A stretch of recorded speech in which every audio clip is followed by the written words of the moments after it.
While in Sausalito, a must-stop for sailing aficionados is Spaulding Boat Works.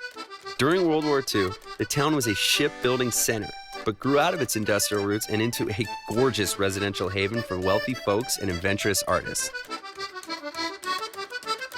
In 1951, Bay Area legend Myron Spaulding built Spaulding's Boat Works, a creative space where he designed his own wooden boats. So the Spaulding Center has been called by the San Francisco Chronicle a cathedral for wooden boats. Tell me kind of how this whole place came to be. There was a wonderful gentleman, Myron Spaulding. He needed a boatyard as he built yachts and he designed yachts. He's one of the most famous designers of the West Coast in the 20th century. And he wanted a building where he could accomplish his dreams, including building the boats. The building was built out and it extends out to the dock where they can launch the boats. This place is gorgeous, and the centerpiece of all this beauty is the Frida here. Tell me a little bit about how this project came to be. Well, the Frida is the oldest sailing yacht on the West Coast. She was built in 1885, right across the bay. She was built on the beach there where there was a boatyard in the old days. And she was built by the local bartender, a fellow named Cookson. And in those days, of course, there weren't too many sports. What you had was boxing, rowing, and sailing.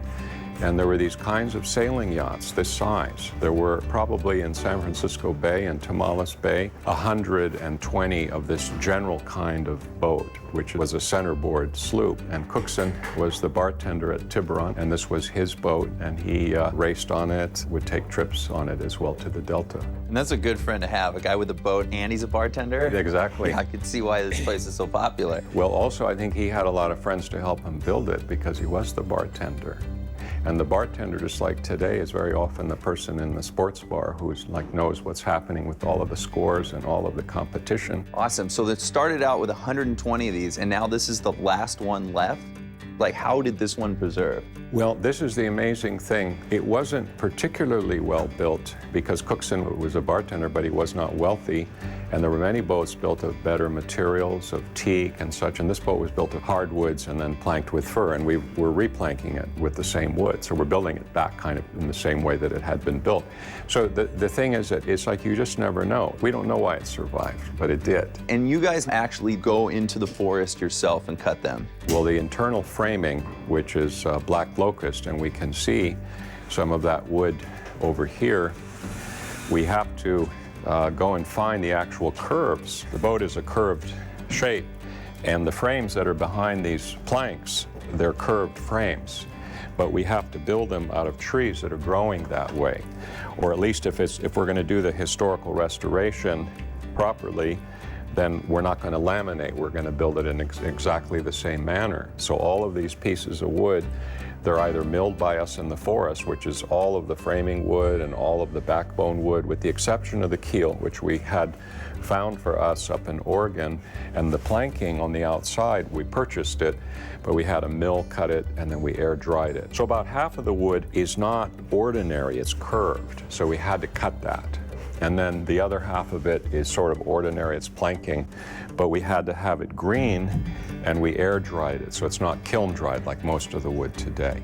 So taking me around, and if we can see some of these names up here, what is the connection here? Well, you know, it's very expensive to do a restoration like this, even though it's mostly being done by apprentices who they're getting paid, but they don't get paid the going rate of a yard. And the materials also have to be purchased. So all of these names that you see on here are some of the people who have donated money over the years to the restoration. Because you're looking at a $400,000 project here, and that's currently about 2/3 of the way finished. That's awesome. So, and this boat is loved enough that people are actually willing to donate to see it back into the ocean. And is that something, when you're done with it, do you put it back in the ocean, or is it so special at that point that it goes to a museum? Or Well, the nice thing is going to be sailing. It'll be right out here at the end of the dock. We're restoring it, our students are restoring it, but the owner of the vessel is this center, Spaulding Center, and they plan to use it in their sail training program. So the reason it's being built so strongly is that it will be hopefully used for sailing for many, many decades. And everybody around here loves it because it's sort of the matriarch of the bay, of the sailing yachts of the bay. I mean, maritime restoration at its finest. After Myron's passing, his wife Gladys created the Spaulding Wooden Boat Center. This nonprofit organization preserves the town's rich history of wooden boat building.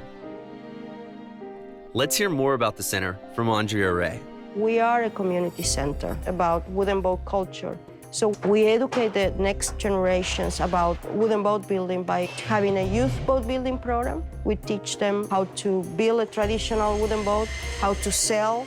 So we also have a community sales program. We take people that cannot afford to go sailing and people that have physical constraints to go sailing. So we really try to reach that public. One of the missions of the Spaulding Center is to maintain the boatyard as it was since 1956. As you can see, we have all the tools from the 50s, the 60s, and we maintain the level of craftsmanship that Myron had. So all our boat builders are extremely qualified. And we specialized in wooden boats. The other part of the mission is educate the public about wooden boat culture. I love learning about nautical history. Man, every time I visit Sausalito, it just gets better. It's always warm and welcoming and a great port to dock. Stay tuned as we set sail to the ultimate man cave, or should I say, Man Island.